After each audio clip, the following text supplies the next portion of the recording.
Alright, kino kinajjukirwa nti ebbanga lyonna lyonna emabega enkolagana ya Uganda n'eggwanga lya Amerika ebadde solid. Era ng'eggwanga lya Amerika libadde lifujjirira eggwanga lya Uganda ssente. Wabula eggwanga lya Uganda libadde likozesa ssente ze lifuna mu Amerika ate okwongera oku-oppressinga bannayuganda. Bino byakyuka oluvannyuma Kyagulanyi Ssentamu Robert Bobi Wine lwe yajja mu byobufuzi by'eggwanga Uganda n'amanya kiki ekiwaga gavumenti ya Uganda nti first and foremost it is the donations from the European over the outside countries. Omulamwa Kyagulanyi gw'abadde atambuza ebbanga lyonna ng'agamba abazungu tetwagala mutugireko Museveni wabula mulekeraawo okufaaninga the oppression of Ugandans. The money you give this man azikozesa okutulugunya oba okutyobola eddembe ly'obuntu mu ggwanga Uganda. Abamerika baali balowooza Bobi Wine asaaga. Now wiiki ewedde yonna batandise okulooza n'okutegeera n'okukakasa ebigambo bya Bobi Wine. Enkolagana ya Uganda n'Amerika webanga yabadde eri ku 85% wenjogerera erabika edropinze eri mu 30+%. Twalabyeko omukulu akulembera akakiiko akavunaanyizibwa ku nsi endala ezikolagana n'Amerika ng'awandiika ebbaluwa namutayiika ku mutabani wa Museveni amanyikibwa nga Muhoozi Kainerugaba. Abantu abasinga bagamba edda omusajja ono atweetinga ebintu naye agenda tweetinga ebintu ebigenda oleetera eggwanga obuzibu. Okumanya ng'ensonga eno yabadde nkulu nnyo kyaleetedde ne ambasada wa Uganda mu Amerika Ayebale Adonia okugiyingiramu ng'agamba abasajja bane mulekeraawo okulumba, mulekeraawo okukola tweets ezi nga muteekamu Abamerika mugenda tuleetera ebizibu. Kyagulanyi Ssentamu Robert Bobi Wine ekyamuleeta kulabisa andindiida alabisizza. Kati njagala owulirize omukulu Shama ng'akunnyonnyola enkolagana ya Uganda n'Amerika wawe etuuse.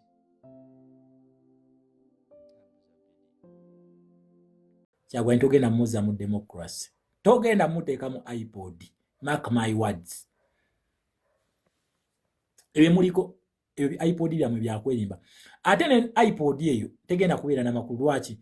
Nimudya n'oba ogitunulira Netherlands Institute for Multi-Party Democracy ogitunulira etunuulira nnyo party opposition party eri vibrant. Essaawa eno major opposition party the National Unity Platform kibola kati byonna byemukola simanyi binaakola bitya ng'omusajja ono temumulabye kwogera naye.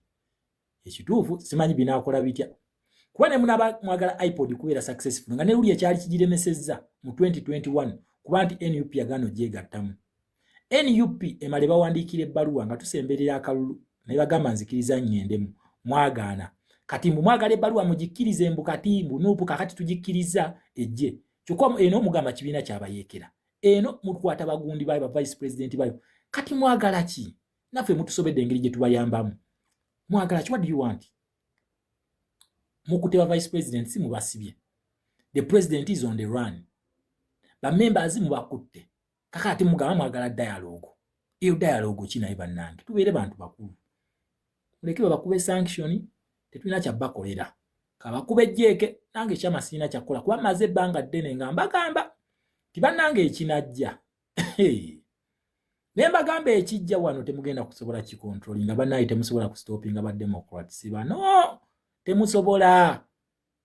Omusajja Maduro yakabira Russia nga abasajja bamulumbye. Bamusanga na mukazi we oba simanyi oba baali bamaze okufuna ku ssanyu. Naye Maduro bamukuba jjeke. Ne mukazi we baali bakuba jjeke. Basesebudde Iran mu ataka esoose. Basesebudde Iran. Mugende mu byerabire gyebiri. Olutawo feze esooka ewedde. Basesebudde Iran. Mugende mwerabireko. Temusobola kulwanyisa mu America. You cannot put the dollar down. mugende mulabe ekiri e Congo. E Congo M23 yawuddemu. M23 abakongo bali bagamba katuddeyo. Akuba owuwe, akuba awumba engalo. Akuba awumba engalo. Felix Tshisekedi we tunamwetondera ajja tusalirako ku bibonerezo katuddeyo eka. Bano bagamba tulwane. Kubanga ki balangiridde presence ya kabinja ke bayita FDLR. Kati bano olutalo luno balutaddemu abakongo lwaki baagala abakongo bano bakwatiriye olutalo luno akabinja kali kaleme kulumba Rwanda. Bo bagamba katubivuddemu tugenda balekera olutalo lwamu. Naye once upon a time Kagame yalina abogezi. Nenzija wano nenkola zi video ne mugamba Paul Kagame teesa. Era nze nawulira essanyu olunaku Paul Kagame lwe yasayininga endagaano ye Washington. Ningamba abamazi. Kati ogwo omusayi gukoze eki? Guweddewo. Days after that agreement, omusajja n'awamba Uvira. Nakwata wenti ku mutwe ne ngamba bannanga akoze eki kino. Akoze eki kino. Bakubye M23. Babakubye. Uvira bagizizaayo. Masisi sawa yonna bagitwala. Olutalo lugenda Bukavu. We lwatuusaawo. Kubanga luli nagamba Felix Tshisekedi tasobola kulwanyisa nnyonyi, talina amagye galwanyisa nnyonyi. Era ekyamukubyanga nga Air Force nnafu. Naye kuli abaana ba Black Water. Abaana ba Eric Prince bavuga ennyonyi ne bazanyisa obubadi mu bbanga. Buli drone gye basindika pu nga bakuba. We balengera ekisala ku mazzi pu nga bakuba. Ekiri e Congo. Abaana ba Eric Prince beyagalira mu bbanga awo. Akali simanyi banayingira wano. Kale Eric Prince yali e Iraq. Kidamu Eric Prince yali e Iraq. UPDF njirabye yegira etandise statement ezisembayo. Omanyi abantu bano ezo statement ezisembayo. Zezasembayo ku Maduro yakunganya. Nabagamba kati mwena mujje tulwani yensi yafe tugenda kukkiriza Amerika waneno kutujoga. Amerika ogenda kutiisa ntujja kwerwanako. Mujje tulwane mukwate mundu. Mama. Bakuba Maduro jeke. Wakati bali yakunganyiza okulwana baddawa. Katonda yamanyi. No wa Iran we yabadde agamba. Nze najja wano ne mbagamba wa Iran bagenda muwutula. Ekiddako. Uganda they are coming. Okumaliza. Olutalo lwa BRICS lugwera mu Uganda. Je lugwera. Njiddamu. Akabinja ka BRICS mu Great Lakes region kagwerawo mu Uganda. Kyagulanyi asobola okustopinga bino. Atya senga kiza dialogue. Naye kugambi it is too late. It is too late. Akabinja ako kali against the American interest, American dollar. Kakuba dollar.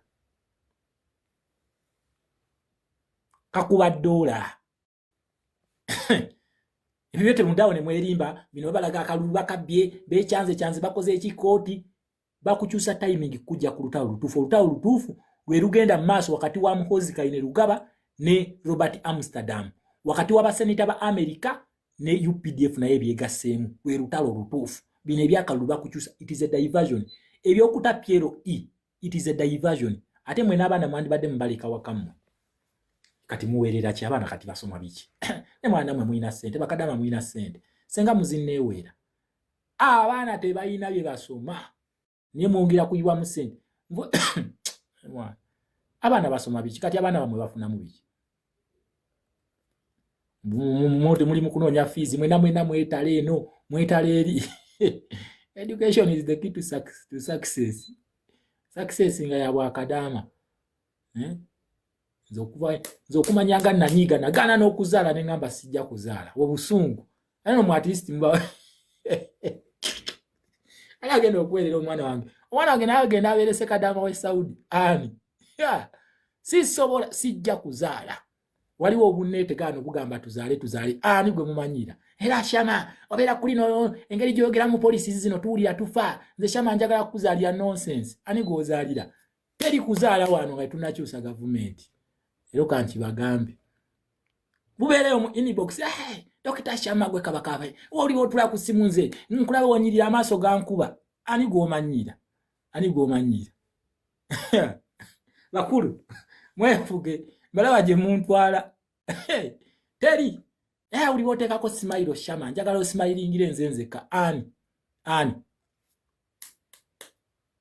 tuzalira mu New Uganda tuzalira mu New Uganda teri ebyo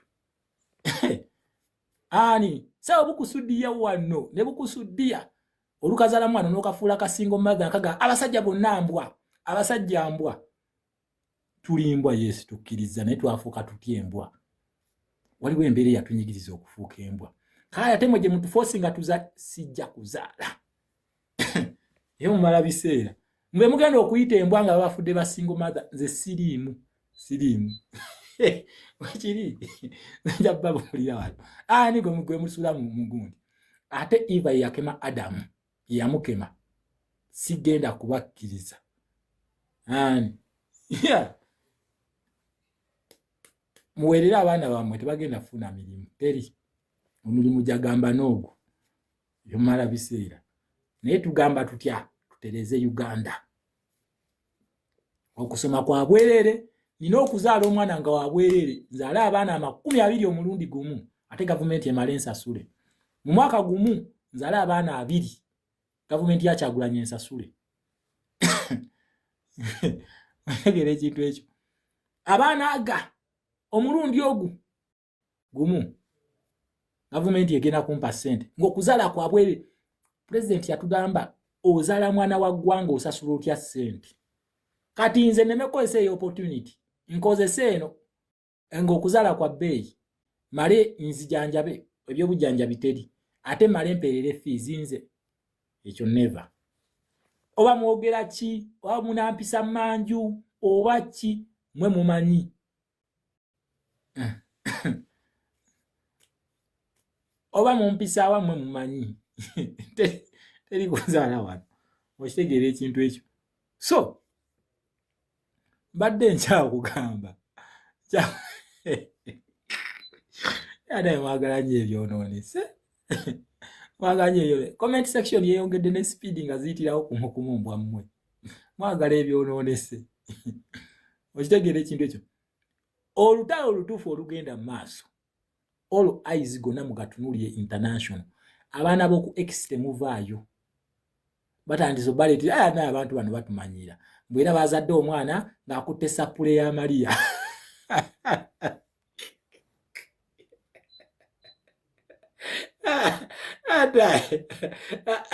abantu bano batulabira ddala batulanga tuli bazzolo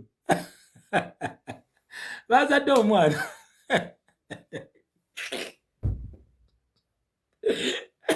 tutulidde atu bano batujoka atu bano batujoze bazadde omwana ng'alina sapule ng'alina omudaali gwa Maria kakati abantu bava ku byalo ebyenjawulo bagenda kulaba ku mwana yazaliddwa n'omudaali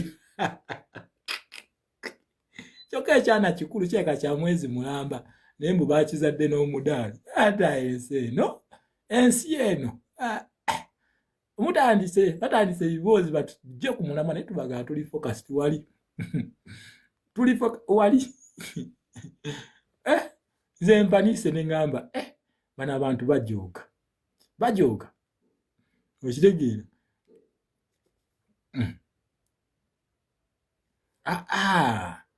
mwe mulindeeko mwe mukakkane ripooti zonna ziwedde anonymous ripooti ziwedde nze mbagambye ekintu kyensabirira nze nga nze Shama njagala batukube economic sanction gye nsinga okwagala mulaba ekintu kino ekya direct intervention Munnayuganda tagenda kuyiga bannayuganda tulireze okitegera tulireze njagala batukola ekintu nga kigenda kukwata ne ku muntu w'ekabeera mayide eri mu kyalo abawoza nti ffe twafuna eddembe kyenjagala senga banaakola ekintu ky'amadulo Munnayuganda tagenda kuyiga agenda kuba talina kyayize senga banaakozesa Rome statute guli omusango gwe twateekayo Munnayuganda talina kyagenda kuyiga tewali senga banatukuba ku sanctions ezo Magnitsky bwe tujja kugira naye senga batukuba economic sanction bagikuba economy yonna ne tutuuka ku gundi ye Zimbabwe ne tutuuka ku point ye Sudan awo enjagala nze nga nze wano okusabirira okwange njagala Uganda batukube economic sanction Jenjagala. Ogende ku petrol station ng'olina okupanga omugugu gwa sente mu bbuutu we bati ogenze kugula mafuta. Ogende oguteeke wali. Sudaani okulya emmere, okulya emmere. Okwata gubbando bwe guti. Gubbando bwe guti naye ng'olina emitwalo egya Uganda. Ng'ogyolina ne gubbando bwe guti. Mugende mulabe sente ze Sudaani. Bakwata agasente bwe gati. N'agenda n'alya emmere, n'alya akasowaani k'emmere mu hoteri. N'akwata omudirimbe gw'ensimbi bwe guti. N'aguwaayo bbu. Bakugamba olidde emmere ya mitwalo 3. Mumanye emitwalo 3 wegyenkana. Opanga bando 10, n'opanga bando bweti. N'opanga n'endala, n'opanga n'endala, n'opanga n'endala, n'osasula emitwalo 3 egy'emmere gy'olidde. Ebyo njagala batutuusaawo. Omuntu agenda okukola akole nga yakoze emitwalo 10 naye nga talina wagituusa waka nga gimuzimbiridde ng'alina okugula eno keesi y'abaana b'essomero n'apangamu emitwalo 10. Lwaki? Njagala ekintu kino kituyigirize nti Uganda tulina okuprotectinga, twagala ensi yaffe. Kyensinga okwagala. Uganda ensi yaffe twesulidde gwa naggamba. N'olaba omuntu nga munaku anywedde walagi naye nga yambadde ekisaati kya yero awagira. Njagala. Eno economic sanction tegenda kuleka muto, tegenda kuleka mukulu, tegenda kuleka aweerera, tegenda kuleka bali mu gavumenti, tegenda kuleka ani. Buli omu egenda mukwatako. Eyo gye njagala. Nebino zino ezisigadde zino tuluzi zino ezisigadde za kuliisa mpiso. Kuleka munna Uganda kubeera nga tayize, talina kyayize. Njagala tuve mu eno revolution nga tuyize ebintu ebi. 1. Okwagala ensi yaffe. Number 2. Okukakasa nti okufuna strict rules ku bagwira abajja. Oba oli avudde Nigeria, oba avudde Somalia, oba avudde wa. Strict rules. Kati ogenda n'otuuka mu kisenyu awo. Okitegeera? Ogenda n'otuuka mu kisenyu. Ekisenyu kyonna kyonna twakirekera ba Somalia. Kabalagala kansanga ba Eritrea n'aba Ethiopia bawambye ebyo. Nsi ki gye muli gy'ogenda okusanga abaddugavu nga bawambye bwe batyo? Nsi ki? Okitegeera? Tubonyeebonyana. Kituufu.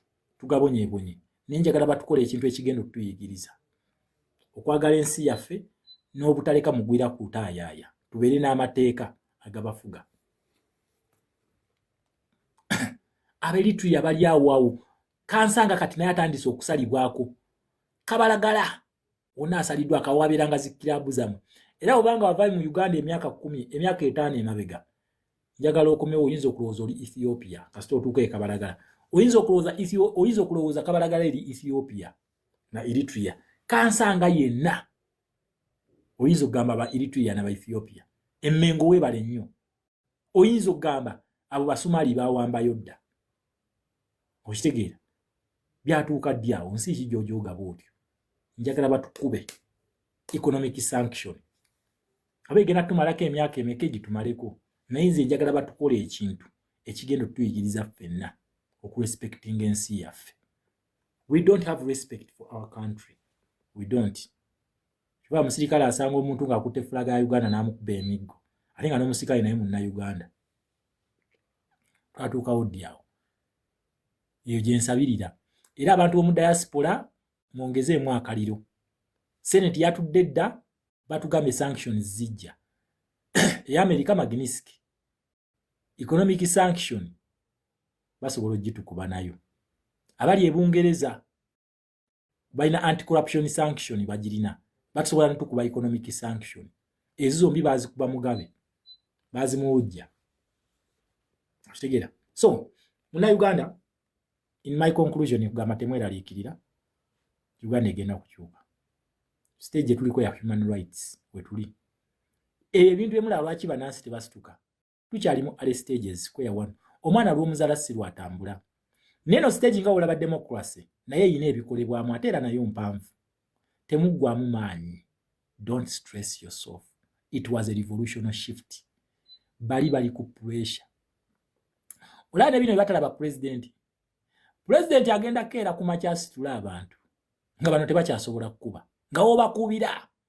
Zibeera zaategesedda nga bagamba nyabula bakooneko. Donald Trump yamugambye kati bakuwana wana tayo omuntu omu mutte.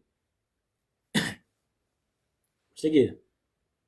Bamugambye tayo omuntu omu anti yagaye kubano benina abasibe yasibye abantu 884 nabagamba nabo nja batta ne bagamba tayo omu bakuwaanawaana bamugamba omanyi nga bamuteeka mu trap bajja ne beekalakaasa ne beeyiwa ku nguudo ne beekalakaasa kati Trump n'amugamba ogeza n'okubayo ogu kati ono okukola ekintu ekyo ono Kamuneyi okukola ekintu ekyo kuba abantu abo yayagala kulaga Trump tisigwa nfuga kyera yagala okumulaga najjako amasannyalaze najjako internet n'akuba bagamba emitwalo 3 naye nga balayika basudiya busudiya kubanga bo bagamba batayo abantu 6,000 imagine 6,000 and you brag about that ojjewo obulamu bw'abantu 6 bowe bagamba America ne Human Rights Watch bo bagamba nti yasse emitwalo emeka 3 kati oba yasse 6 oba yasse emitwalo 3 ekiriwo nti bagenda mukuba bagenda kumujjako aidha nga mufu oba bagenda mukwata bukwasi Kamuneyi wa Iran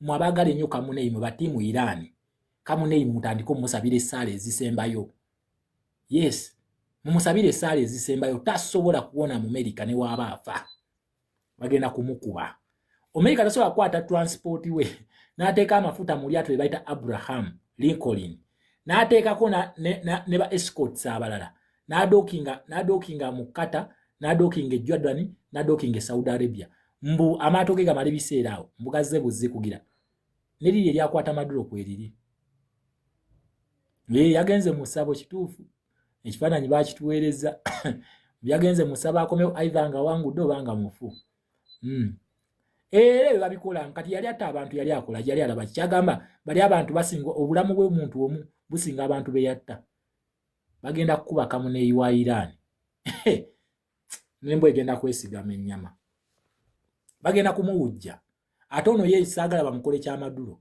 kwa Maduro teyatta awo nga bamulumbye naye ono okutta abantu abo yabadde agala kuprovinga America toyina kyongamba nja bakuba yamaze okubakuba n'aweereza ne statement egamba kati ne bano benna kutte nsobola batta yamugambye kati batte bakuwaana batte namugamba ate ngenda kujja ngenda kukuba ate ngenda bajjayo nga balamu kati wetuli entiisa yawedde dda mugende ku mikutu egisinga mugenda kubira babyemba gamba nakugamba yenze kabaka wa foreign affairs yenze ekintu kino kiba kyaguddewo mu ddakiika mankifunye kubanga mulina foreign ministry ng'ekola era mu New Uganda mulina okubeera updated buli kamu akagwawo kasita n'abeera minister mugenda kubeera nga always muli ku top nga debate ze mukola ziri ez'ettabu temudiscuss nga kino kisembu simanyi kisa kya Yesu yatukunamidde ebyo bibagala tulabe mbu simanyi omwana yazaliddwa n'egundi ya Maria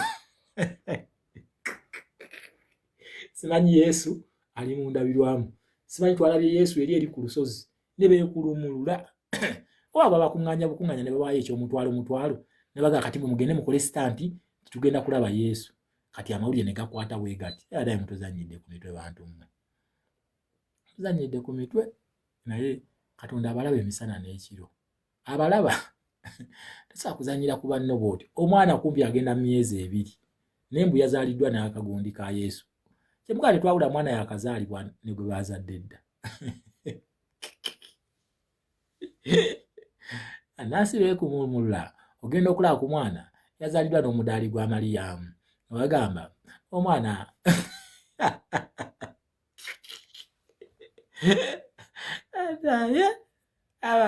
ale munange ekyewunyisa abaavu be bazaala abaana ab'ebyafaayo oli eyafuna Yesu mu ndabirwamu munaku muzibu nannyini w'olusozi eri munaku muzibu kati ono yazadde omwana alina omudaali gwa Mariya munaku muzibu lwaki abagaga bo tebazaala kwabo baana bwe bati ab'emikisa w'egityo lwaki tebazaala kwabo abaana abanaku be bazaala bano abaana omunaku omukazi munaku muzibu yazadde omwana naye omwana ekyo ekyana kya myezi